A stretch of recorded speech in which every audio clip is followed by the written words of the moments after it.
We are here in front of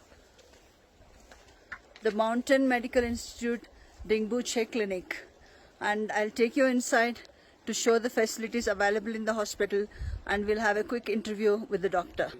This is the well-equipped laboratory with both microbiology and biochemistry, so they can do your required basic biochemical and microbiological tests.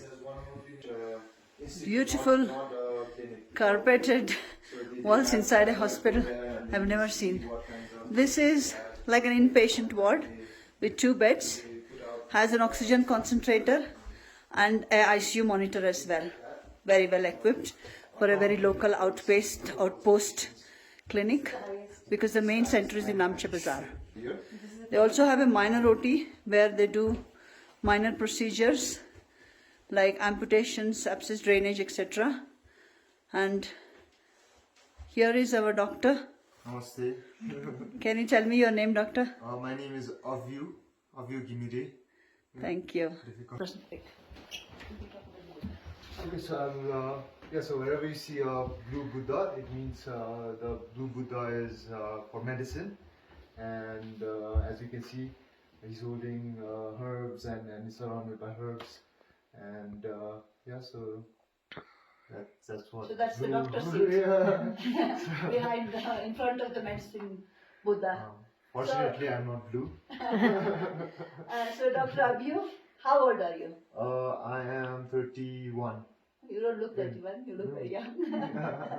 And where are you from? You're from Nepal, right? Nepal, yeah. Yeah. And you're born and brought up here in this area?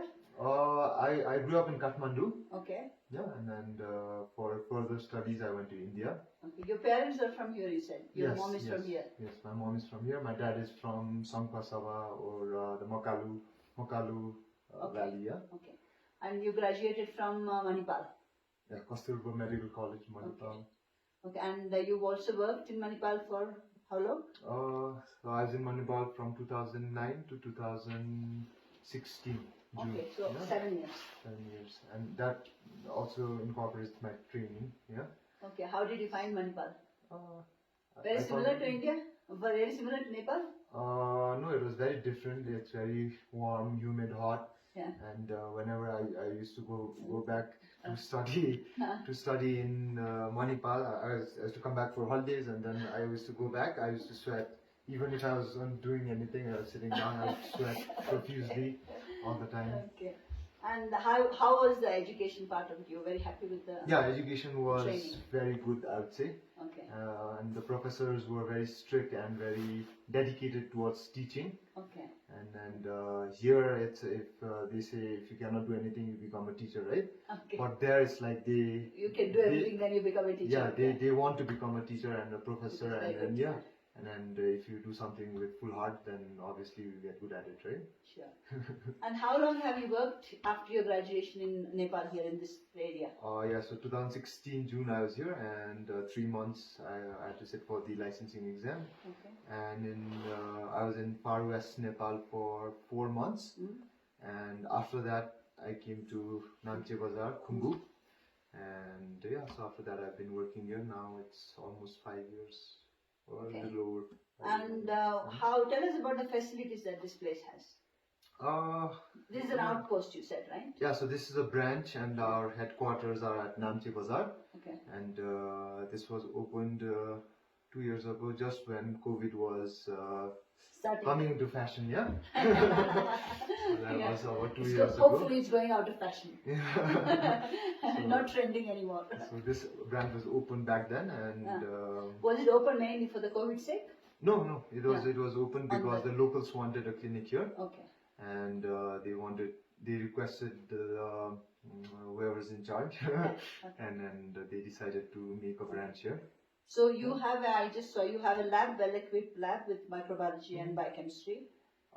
Not much microbiology, but a lot of pathology and blood tests and urine tests, biochemistry, And you have a ward with the ICU monitor and the oxygen concentrator. Yeah.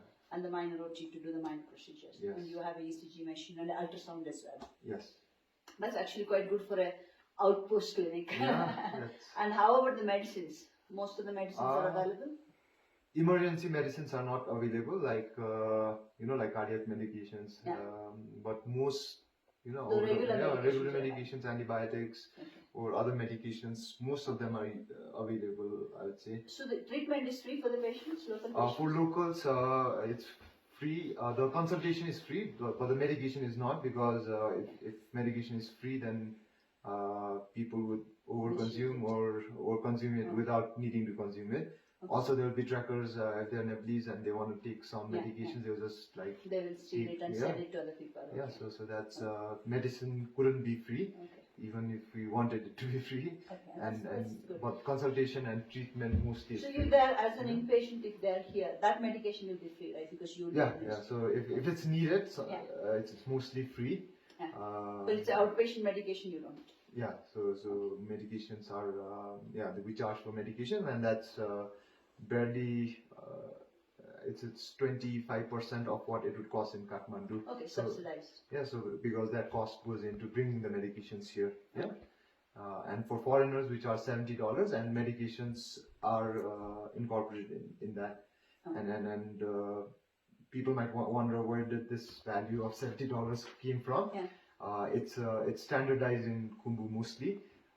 At Lukla, the charge is $50, and in Namche is also $50. And once you come higher up, there's a clinic in Feriche. They also charge some $65, $70. And we just monkey see, monkey do. So you told me you've seen up till now 10,000 patients. Yeah. And 90% of your patients are locals and Locals, 10% yeah, altitude 10%. sickness. 10% are foreigners, might be altitude sickness, might be fall, trauma, can be So you have a lot of experience treating altitude sickness than any other regular doctor outside of the hilly region. Probably, yeah. Okay. So you were talking to us about the Wilderness Society protocol. Wilderness Medicine Society. Yeah. So tell us something about it. Okay, so it's a group. It's worldwide. Yeah, but it's US based otherwise. Yeah. So initially it was, as far as I know, it's US based, and then they have protocols for. Who was the person who kind of made the guideline? Right now, it's been modified every year. But the original one was made by. Regarding altitude, I think it was made by Dr. Peter Hackett. Okay. Yeah, so he was the pioneer in altitude medicine. Okay. But wilderness medicine, not only it's not only about altitude, right? So there's all sorts of like hypoxia or hypothermia, and all sorts of injuries, and there's protocols for every wilderness related ailment or injury or whatever you can have. Okay. So there are lots of doctors involved. Yeah. Yeah, and so tell us about, just for this video purposes, altitude sickness. So what are the salient things that you use to manage altitude sickness? Okay, so the diagnosis of altitude sickness so far, firstly there are so many different forms of altitude sickness, and we cannot put all of them together in a bucket and then discuss it. Yeah. So the most common type of altitude sickness is acute mountain sickness, AMS in short.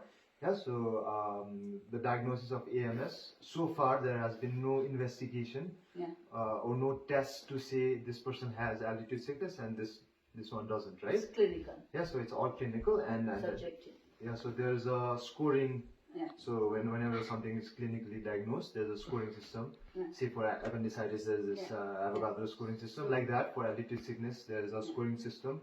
So what does it involve, the scoring system? Yeah, so the most popular, there's so many scoring systems, and the most popular one is called Lake Louise scoring system. Okay.